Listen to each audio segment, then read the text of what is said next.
45,000 ton ಎಲ್ಪಿಜಿಯನ್ನ ಹೊತ್ತು ಗುಜರಾತ್ನ ವಾಡಿನಾರ್ ಬಂದರಿಗೆ ಹಡಗೊಂದು ತಲುಪಿದೆ. ಗುಜರಾತ್ ತಲುಪಿದ ಮತ್ತೊಂದು ಎಲ್ಪಿಜಿ ಶಿಪ್.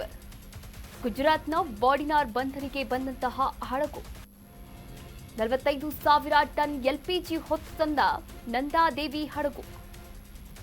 ನಿನ್ನೆ ಮುಂದ್ರಾ ಬಂದರಿಗೆ ಬಂದಿದ್ದಂತಹ ಶಿವಾಲಿಕ್ ಶಿಪ್ ಇಡೀ ರಾಜ್ಯದಾದ್ಯಂತ ಹಾಗೆ ದೇಶದಾದ್ಯಂತ ಈ ಒಂದು ಗ್ಯಾಸ್ ಟ್ರಬಲ್ ಉಂಟಾಗಿರುವಂಥದ್ದು. ಗ್ಯಾಸ್ ಸಮಸ್ಯೆಗೆ ಈಗಾಗಲೇ ಕೊಂಚ ನಿರಾಳ ಸಿಕ್ಕಂತಾಗಿದೆ. ಭಾರತಕ್ಕೆ ಈಗಾಗಲೇ 2 ತೈಲ ಹಡಗುಗಳು ಕೂಡ ಬಂದಿರುವಂಥದ್ದು. ಇಂದು ಮಂಗಳೂರಿನ 26,000 ಮೆಟ್ರಿಕ್ ಟನ್ ಹೊತ್ತು ತರಲಿದೆ ಎಲ್ಪಿಜಿಯನ್ನ. ಈಗಾಗಲೇ ನೀವು ಕೂಡ ಗಮನಿಸ್ತಾ ಇದ್ದೀರಾ.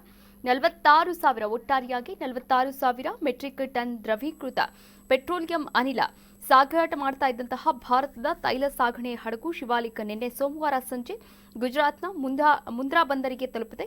ಇದರಲ್ಲಿ 20,000 ಮೆಟ್ರಿಕ್ ಟನ್ ಎಲ್ಪಿಜಿಯನ್ನ ಮುಂದ್ರಾದಲ್ಲಿ ಇಳಿಸಲಾಗುತ್ತೆ. ಉಳಿದ 26,000 ಮೆಟ್ರಿಕ್ ಟನ್ ಇಂದು ಮಂಗಳೂರು ಬಂದರನ್ನ ಕೂಡ ತಲುಪ್ತಾ ಇರುವಂತದ್ದು.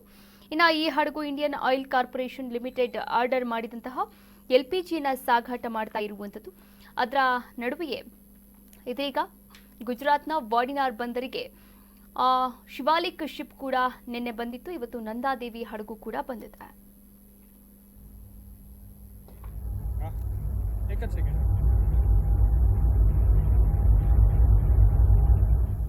नंदा देवी शिप जो आज सुबह 2:30 पे आया है और ये 46,500 मेट्रिक टन एलपीजी लेकर के आया है, 46,500 मेट्रिक टन।